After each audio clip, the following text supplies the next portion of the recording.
Guys, welcome back to my new blog. तो आप सभी लोगों को मेरे और मेरे परिवार की तरफ से गणतंत्र दिवस की ढेर सारी शुभकामनाएं। ये हमारी 73वीं वर्षगांठ है। तो 26 जनवरी 1950 को हमारा संविधान बना था। और जब मैं स्कूल टाइम में थी तो ये 26 जनवरी 15 अगस्त जो भी हमारे नेशनल फेस्टिवल होते थे, हम बेसब्री से इंतज़ार करते थे इस चीज़ का, और हमने बहुत कुछ सीखा। तो मुझे एक लाइन याद आई जो मैंने अपने स्कूल टाइम में सीखी थी।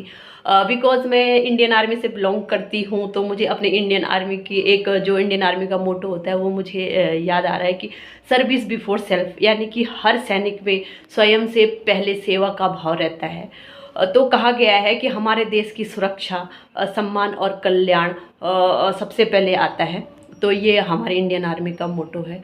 एंड मेरे इस बार राजपथ पे हमारे जो मैं बेसिकली उत्तराखंड से बिलोंग करती हूँ, तो मेरे उत्तराखंड की झांकी का एक छोटी सी नज़ारा आप लोगों को दिखाना चाहती हूँ कि किस तरह से इस बार जो झांकी कितने अच्छे तरीके से बनाई गई है।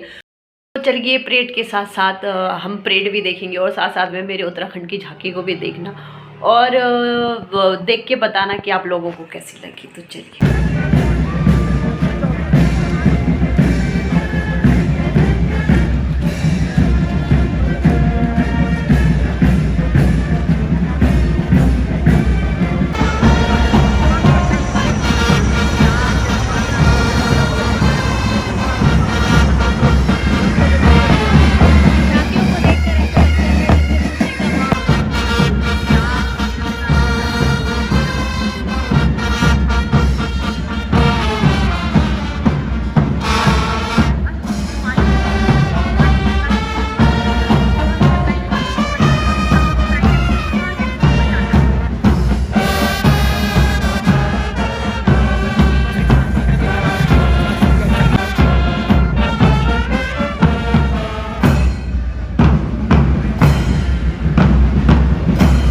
चुनौतियों ने हमें आप देख पाएंगे कि उत्तराखंड की ये जो है झांकियों की तस्वीरें जो सजाई गई है, जो राजपथ पर देखने को मिलेगा।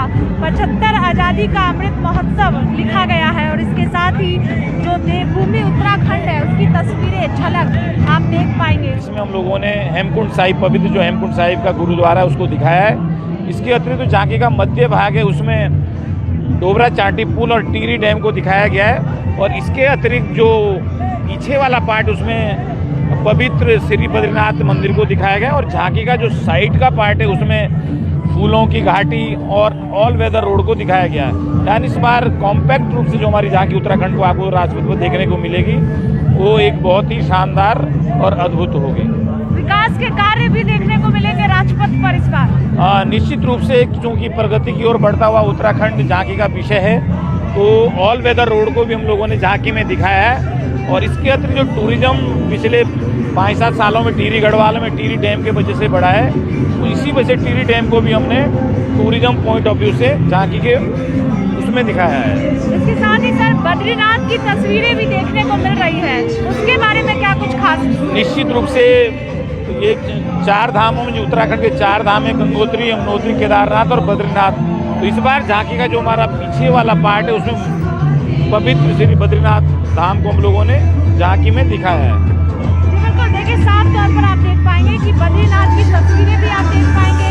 इसके साथ ही जो विकास कार्य उत्तराखंड में किया गया है उसकी भी तस्वीरें इस बार राजपथ पर देखने को मिलेगी। यानी खूबसूरत झांकियां इस बार राजपथ। तो हमारे उत्तराखंड को देवभूमि उत्तराखंड भी कहा जाता है, क्योंकि यहाँ पे जो देवी देवता हैं वो हमारे यहाँ पे वास करते हैं। और यहाँ पे चारों धाम भी हैं, जैसे कि आप लोगों को पता ही होगा कि उत्तराखंड में पूर्ण 4 धाम है, जिसमें सबसे पहले आते हैं केदारनाथ, फिर बद्रीनाथ, फिर गंगोत्री, फिर यमुनोत्री। तो इसीलिए हमारे उत्तराखंड को देवभूमि उत्तराखंड कहा जाता है। और इस झांकी में बखूबी से मेरे उत्तराखंड की दर्शाया गया है, मेरे उत्तराखंड को, जिसमें सबसे पहले गुरु ग्रंथ साहिब जी का मंदिर है, फिर उसके बाद डोगरा चाटी का पुल है, इसमें टिहरी डैम को दिखाया गया है, बद्रीनाथ जी का मंदिर दिखाया गया है इसमें बखूबी तरीके से। तो जो हमारी संस्कृति है, हमारे रीति रिवाज हैं, तो इसको बखूबी तरीके से दिखाया गया है। और तो मुझे ये देखने का मौका मिला कि मैंने सबसे पहले अपने उत्तराखंड की झांकी देखी, तो मैंने कहा चलो इन पलों को, यादगार पलों को अपने कैमरे में कैद किया जाए। तो कैसी लगी आप लोगों को परेड और झांकी मेरे उत्तराखंड की, तो आप कमेंट बॉक्स में ज़रूर बताना। और उम्मीद करती हूँ कि आपको वीडियो अच्छी लगी होगी। तो अगर अच्छी लगी तो वीडियो को like, comment, share and subscribe कर देना। और जो खासकर चैनल पे नए हैं तो चैनल को सब्सक्राइब कर देना। तो मिलते हैं नेक्स्ट ब्लॉग में। तो तब तक हमेशा खुश रहिए, मुस्कुराते रहिए और सुरक्षित रहिए। जय हिंद।